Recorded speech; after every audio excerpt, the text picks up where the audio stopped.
예수를 믿으면 하나님의 자녀가 됩니다.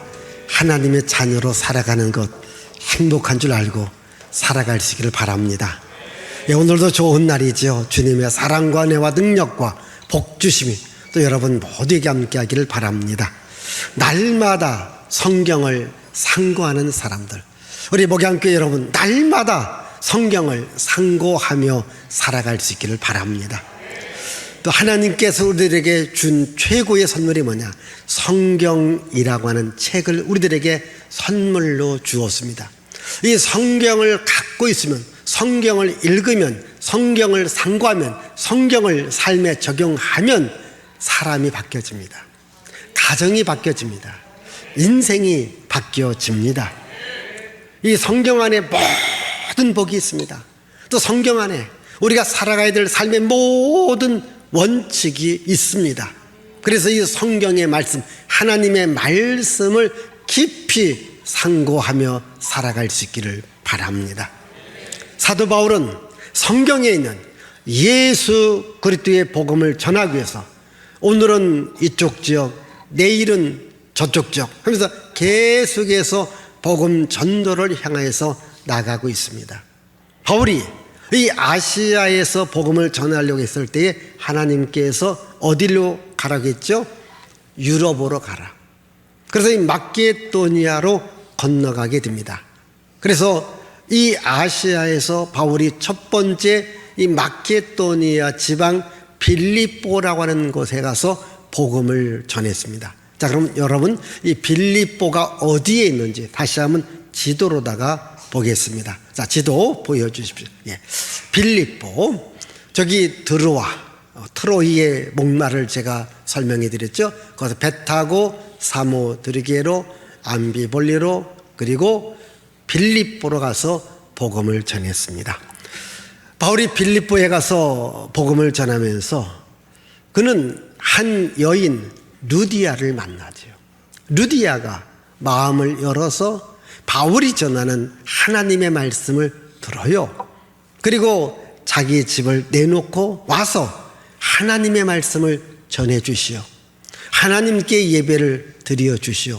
그래서 이 빌립보라는 지역에서 루디아라고 하는 한 여인을 통해서 바로 빌립보 교회가 세워집니다.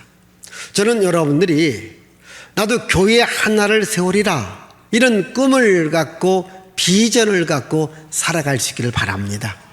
루디아라는 한 여인이 유럽 최초가 되어지는 빌립보 교회를 세웠다면 여러분들도 얼마든지 예수 그리스도의 복음을 전하고 하나님의 복을 받는다면 교회를 세우게 되리라 믿습니다. 우리가 지금 필리핀에 선교하면서 거기에 많은 교회를 우리가 세울 수 있습니다.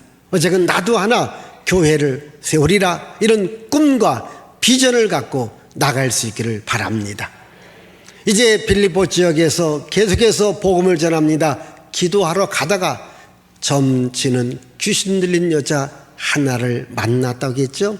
그래서 그 여자가 너무 불쌍한 겁니다. 그 속에서 역사는 더러운 귀신을 내쫓아 주었습니다. 여인의 인생을, 불행한 인생을 행복한 인생으로, 귀신 들려 어렵고 힘든 인생을 정상적인 인생으로 만들어 주었습니다. 얼마나 좋은 일을 했습니까? 하나님의 기적의 역사가 일어난 거죠. 그런데 바울은 이렇게 좋은 일을 하면서도 고난을 당하고 고통을 당하고 어려움을 당했습니다. 그래서 바울이 어디로 갔는가? 빌립보에서 데살로니가로 갑니다. 자, 우리 한번 빌립보에서 데살로니가가 어디인지 자, 지도를 통해서 보겠습니다. 예. 여기 빌립보에서 데살로니가라는 지역으로 갑니다.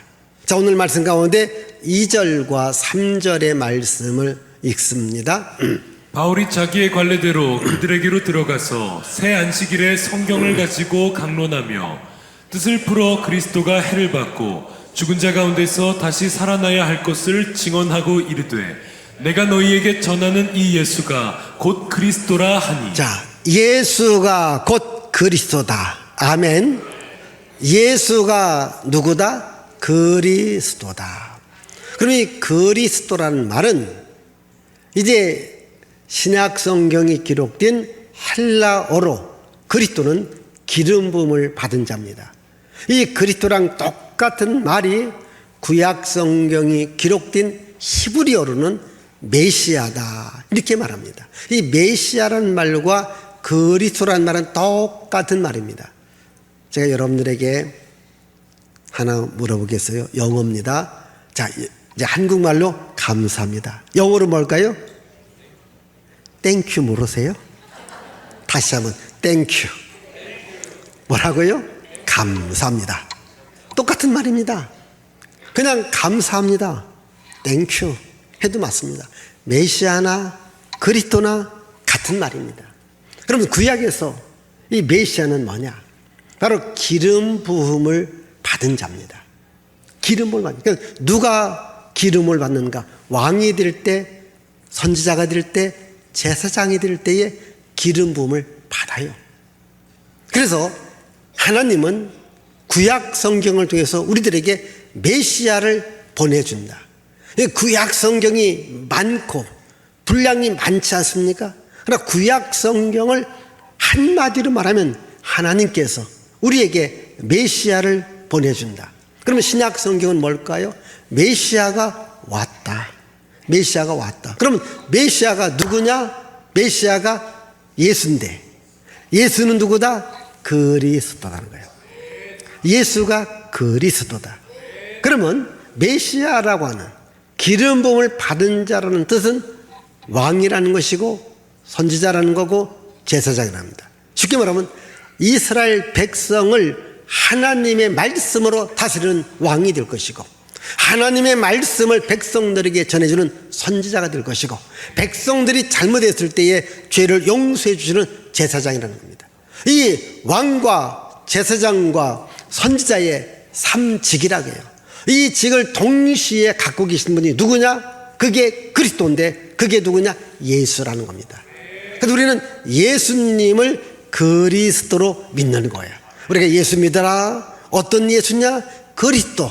근데 그리스도란 말은 나의 구원자가 되시고 나에게 생명을 주고 나에게 복을 주는 분이라는 거죠. 우리가 예수님을 그리스도로 믿으면 이 예수님을 그리스도로 믿는 자에게 하나님은 생명과 구원과 능력과 복을 주시는 것을 믿으시기를 바랍니다. 여러분 우리나라가 150년 전에 기독교의 복음이 들어와요. 예수님을 그리스도로 믿는 복음이 들어오면서 교회가 세워지고 학교가 세워지고 병원이 세워지고 또 사이에 많은 단체들이 세워집니다. 많은 사람들이 예수님을 믿습니다. 하나님께서 이 나라, 이 민족, 이 땅에 오늘 같은 놀라운 복을 주신 줄 믿습니다. 이 교회가 뭡니까? 주님의 몸이거든요. 주님의 몸된 교회가 뭡니까? 하나님께서 축복을 내려주는 겁니다. 이 교회를 통해서 오늘 대한민국이 이렇게 복을 받은 것입니다. 예수님을 그리스도로 믿으면 그 믿는 그 사람이 변화됩니다. 그 가정이 변화됩니다. 그 나라가 변화됩니다. 그래서 우리는 예수님을 그리스도로 믿고 나 자신이 변화되고 우리 가정이 변화되고 우리의 가족이 우리의 삶이 우리의 인생이 나가 이 나라 이 민족도 하나님의 복을 받는 민족으로 예수님을 그리스도로 믿는 여러분들이 만들어갈 수 있기를 바랍니다. 이래서 바울이 데살로니가서 예수님은 그리스도라는 복음을 전해서 데살로니가 교회가 세워집니다. 그런데 여기서 다시 바울은 데살로니가에서 베리아로 가서 하나님의 말씀을 전합니다. 자, 이번에는 데살로니가에서 베리아가 어디에 있는지 한번 지도를 보겠습니다. 예, 그 아래입니다. 지금 이쪽은 드로아라고 하는 이쪽은 오늘날 동양을 말합니다. 지금 빌립보, 데살로니가, 베리아는 서양을 말합니다. 저기 바다를 중심으로 해서 동양과 서양이 나누어집니다. 그래서 이제 베리아에 가서 하나님의 말씀을 전하는데 오늘 말씀 가운데 10절과 13절을 보십시다. 밤에 형제들이 곧 바울과 실라를 베레아로 보내니 그들이 이르러 유대인의 회당에 들어가니라. 베레아에 있는 사람들은 데살로니가에 있는 사람들보다 더 너그러워서 간절한 마음으로 말씀을 받고 이것이 그러한가 하여 날마다 자, 성경을 우리 상고하며 다시 한번 읽어봅시다. 11절. 베리아에 있는 사람들은 데살로니가에 있는 사람들보다 더 너그러워서 간절한 마음으로 말씀을 듣고 이것이 그런가요? 날마다 성경을 상고했다. 12절을 보십시다. 그 중에 믿는 사람이 많고 또 헬라의 기부인과 남자가 적지 아니하나. 아멘. 자, 이 데살로니가에 있는 사람들보다도 베리아에 있는 사람들이 더 마음이 너그럽다는 거예요. 하나님의 말씀을 간절히 받아들이다는 거예요. 그리고 날마다 성경을 상고했다 이렇게 말합니다. 그래서 믿는 자들이 많아졌고 그 중에 남자들이 믿었고 그 중에 귀부인들이 믿었다.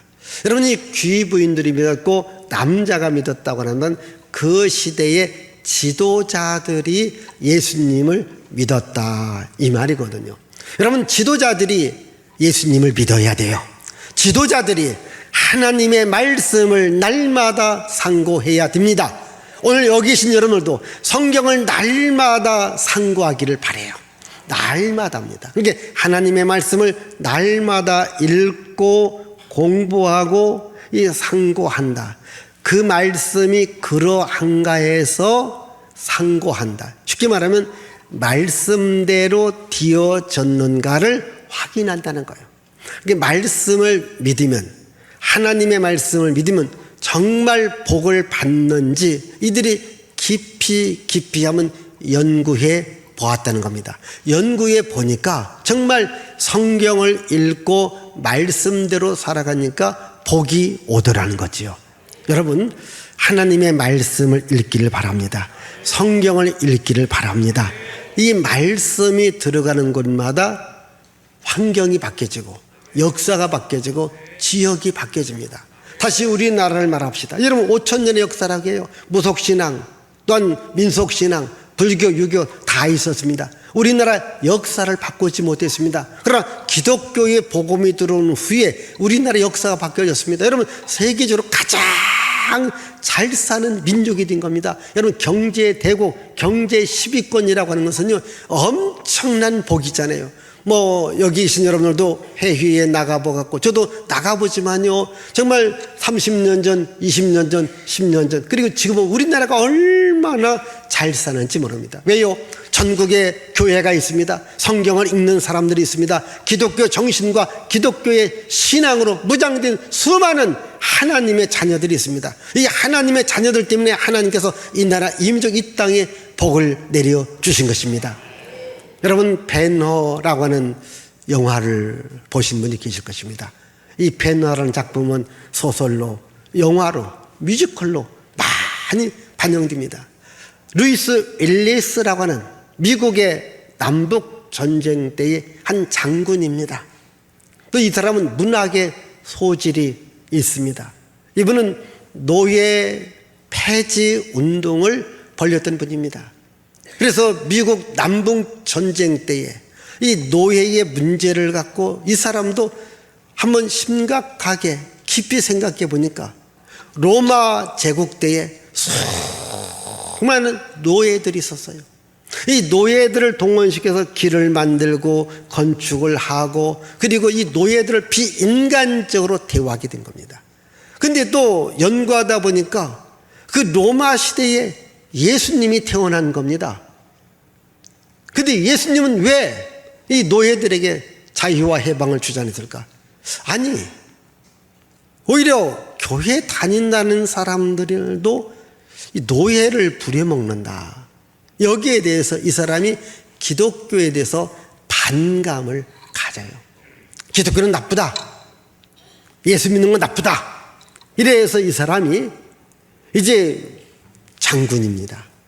또한 문학적인 소질이 있습니다. 그래, 내가 기독교인들 박살내리라. 내가 예수 믿는 사람들 망신을 주리라. 그래서 기독교를 반박하는 글을 쓰기 시작해요. 미국과 유럽의 도서관을 돌아다니면서 어쨌든 기독교를 반발할 수 있는 많은 책을 읽어요. 여러분, 기독교를 반박하기 위해서는 자연스럽게 기독교 계통의 책을 읽어야 되죠. 또 성경을 읽어야 되죠. 그래서 논리 정연하게 내가 기독교를 반대하리라, 예수 믿는 사람들 내가 무식쟁이라고 말하리라. 그래서 책 1장을 쫙 써내려 갑니다. 그 다음 2장을 쓰기 시작합니다. 한참을 쓰다가 그만 자기도 모르게 성경 앞에 무릎 꿇고 나의 주, 나의 하나님이라고 고백한 거예요. 아니, 그 예수님을 핍박합니다. 예수님을 반대합니다. 이 책을 쓰는 겁니다.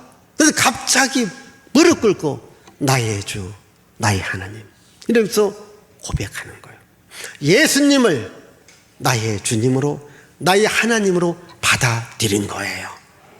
그러면서 다시 글을 쫙 써내려간 겁니다. 그게 오늘날 배너라고 하는 작품이거든요. 여러분, 그가 성경을 깊이 읽었어요.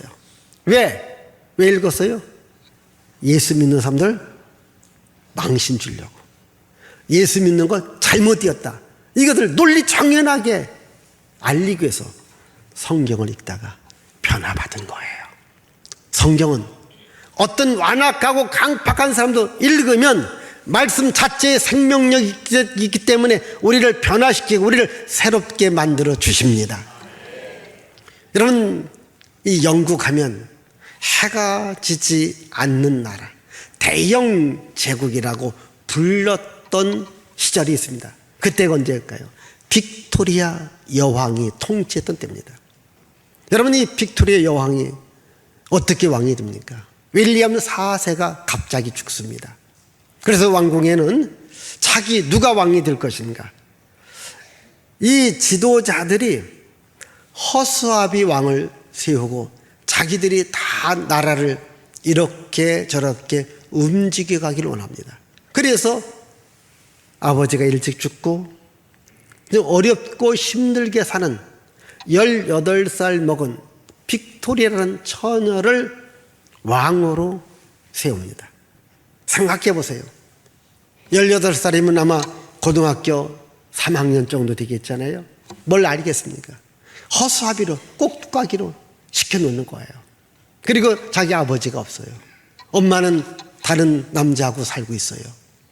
여러분, 이런 어렵고 힘들게 살았던 빅토리아라는 여자, 18살 먹은 여자, 바로 그에게 당신이 이제 윌리엄 4세를 이어서 왕이 됩니다 라고 소식을 전해준 거예요. 그 소식을 받자 이 빅토리아 여인은 자기는 어리고 힘들어지면 늘 성경을 가까이 했어요. 기도했습니다. 그 자리에서 무릎을 꿇고, 하나님, 제가 영국의 왕이 됩니다. 제가 영국의 왕이 된다면 내가 늘 읽었던 이 성경 말씀을 갖고 나라를 통치할 텐데, 하나님, 저한테 나라를 통치할 수 있는 지혜와 명철을 주시옵소서. 그 자리에서 기도합니다. 그리고 이제 인도자를 따라 왕으로 추대를 받고, 이제 18살 먹은 이 처녀가 대영 제국의 왕이 되어서 어렵고 힘든 모든 걸 다 이기고 64년간이나 영국을 다스리면서 정말 세계적인 대영 제국을 만들었던 겁니다. 그분의 이야기를 쭉 읽어보면요, 여러분, 나라를 다스리다 보면 어렵고 힘든 이런 고비고비가 얼마나 많습니까? 어렵고 힘든 고비고비를 만날 때마다 성경을 읽습니다. 하나님께 기도합니다. 하나님 그때마다 문제를 해결할 수 있는 길을 열어주시는 거예요. 그래서 대영 제국을 만든 겁니다. 하나님의 말씀을 날마다 상고할 때에 자기가 바뀌어졌고 나라가 바뀌어지는 이러한 위대한 삶을 살아갈 수 있습니다. 여러분, 인생이 어렵고 힘듭니까? 문제가 있습니까? 성경을 날마다 읽어보십시다. 성경은 여러분들에게 생명을 줍니다. 길을 열어줍니다. 해답을 줍니다. 여러분도 성경을 날마다 상고하면서 여러분 삶에 적용하면서 살아갈 때에 하나님의 기적의 역사, 생명의 역사, 축복의 역사가 있게 될 줄 믿습니다. 여러분, 우리가 인생을 살아갈 때에 우리 앞길이 막힐 때가 있습니다. 우리가 하던 일이 어려움에 처해서 더 이상 진전시켜 나가지 못할 때가 있습니다. 이런 사도 바울도 빌립보에 가서 데살로니가에서 베레아에 가서 복음을 전할 때에 다 좋은 일만 있던 건 아닙니다. 어려움이 있었습니다. 고난이 있었습니다. 여러분, 빌립보에 가서 복음 전하다가 귀신 들린 여자를 고쳐주면서 어떻게 합니까? 매를 맞아요. 온몸에 매를 맞아요. 몸이 피투성이 돼요. 그리고 감옥에 들어가요.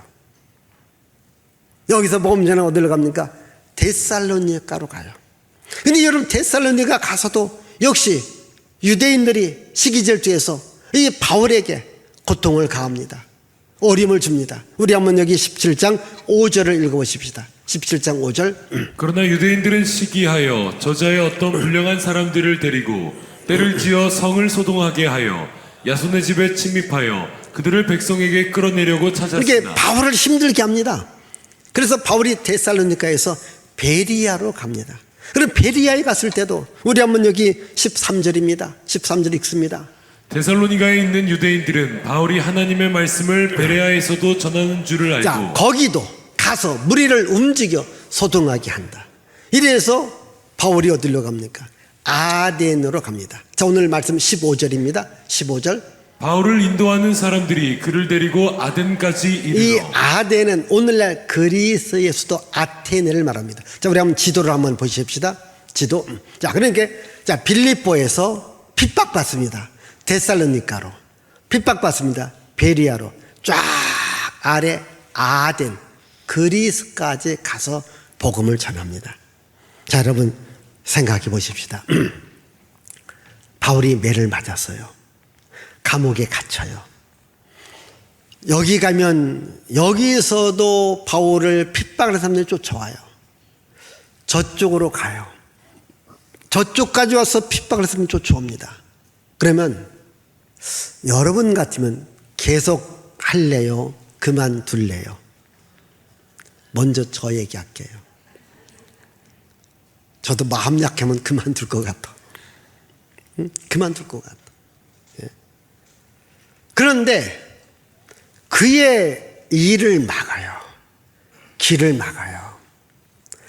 바울은 거기서 멈추지 않습니다. 다른 길을 뚫고 나갑니다. 오히려 자기의 지역을, 자기 지경을 넓혀갑니다. 보십시다. 아까 지도 보지 않습니까? 네? 빌립보, 데살로니가, 베리아, 아덴.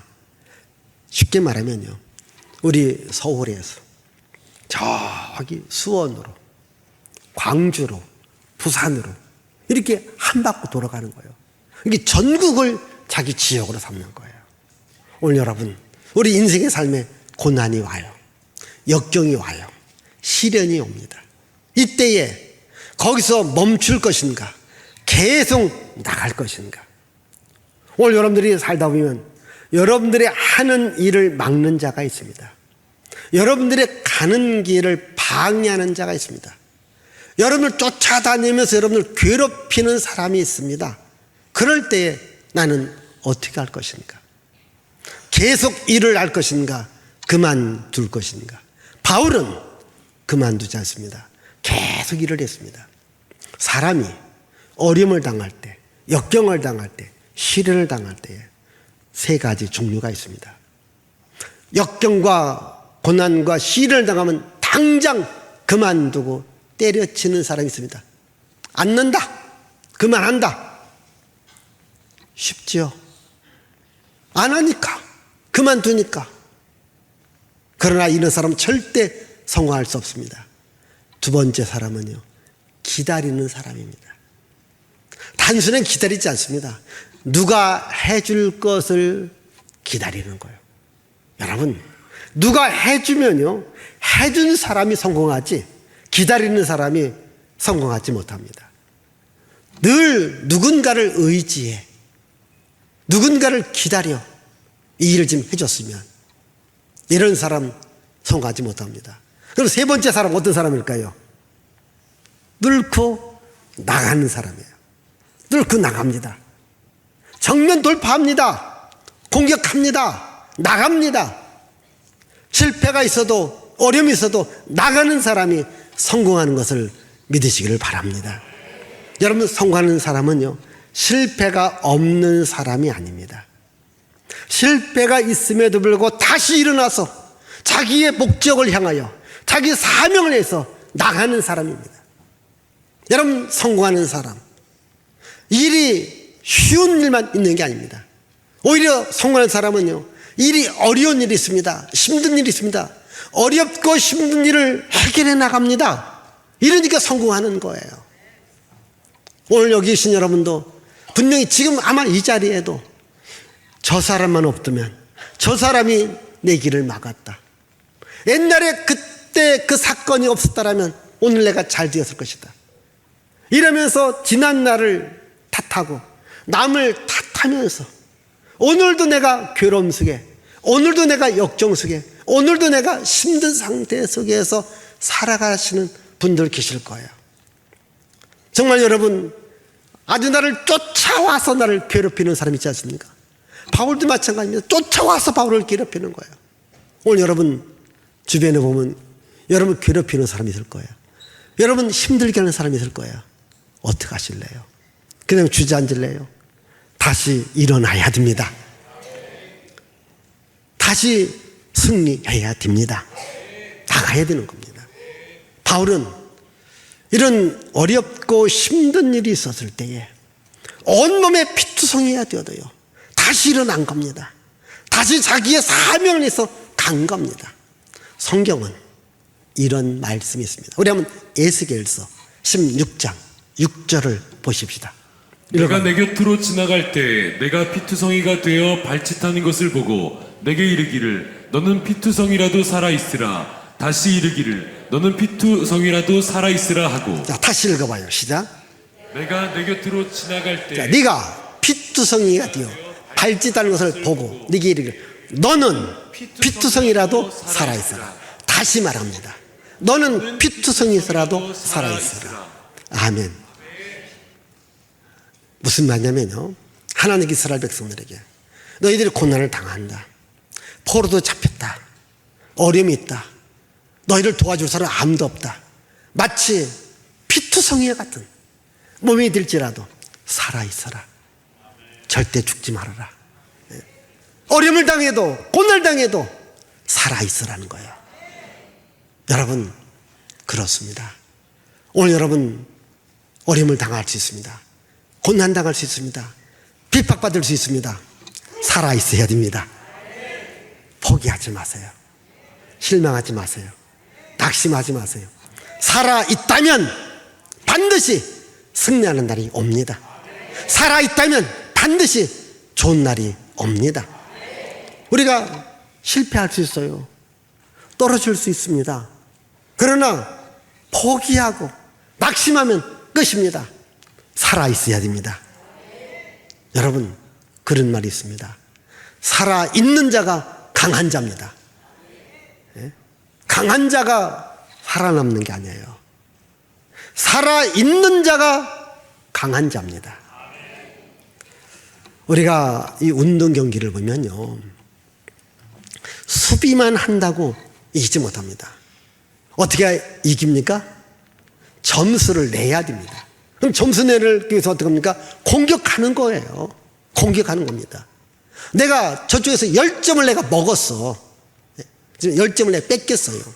이기려면 어떻게 돼요? 그렇지, 11점 먹으면 되지. 간단하죠. 네? 11점 먹으려면 어떻게 합니까? 피투성이 되더라도 뛰어가야 돼요. 다시 일어나야 돼요. 여러분, 점수 잃는 것 너무 여기 아까워하지 마세요. 경기 보세요. 다 점수를 읽습니다. 근데 누가 이겨요? 한 점이라도 더 내는 사람, 악착같이, 피투성이라도 악착같이 하는 사람이 이깁니다. 바울 보세요. 지금 지경이 점점 넓혀져 갔다니까요. 핍박받을수록, 어려움을 당할수록 오히려 축소된 것이 아니라 더 넓혀져 간 겁니다. 그렇습니다. 여러분, 성공하는 사람 보세요. 왜 실패가 없습니까? 왜 실수가 없습니까? 왜 라이벌이 없습니까? 왜 공격하는 자가 없습니까? 그래도 나는 이기리라, 나는 할 수 있다. 나는 생명이 있다. 나는 능력이 있다. 나가는 거예요. 나가는 자가 결국 승리하는 거예요. 뭐가 될지라도, 피투성이가 될지라도 살아있으라는 거예요. 죽지 말라는 거예요. 여러분, 나는 죽겠다. 나 못하겠다. 나 안 된다. 끝이다. 이런 마음은 가지면 안 됩니다. 다시 일어나리라. 나 살아있어. 아직도 살아있어. 나 피투성이라도 나 살아있어. 바울도 온몸이 피투성이 되었다 할지라도 나 살아있다는 거예요. 다시 일어났습니다. 그래서 여러분, 오늘날 이 유럽을 기독교 국가로 만든 사람이 누굽니까? 바울이거든요. 거기서 계속 복음 전합니다. 아덴에서 나중에 이탈리아 로마까지 가서 저기 오늘 저녁 때 서바나 구경할 겁니다. 거기까지 갈 겁니다. 거기까지 가서 복음을 전하는 거예요. 여러분, 혹시 지금 어렵다고, 힘들다고, 누가 나를 괴롭힌다고, 누가 나의 일을 방해한다고 넘어지지 마시고 살아있으니 승리하시길 바랍니다. 살아있으니 성공하기를 바랍니다. 기도하겠어요. 하나님 아버지, 감사와 찬양과 영광과 존귀를 주께 돌려드립니다.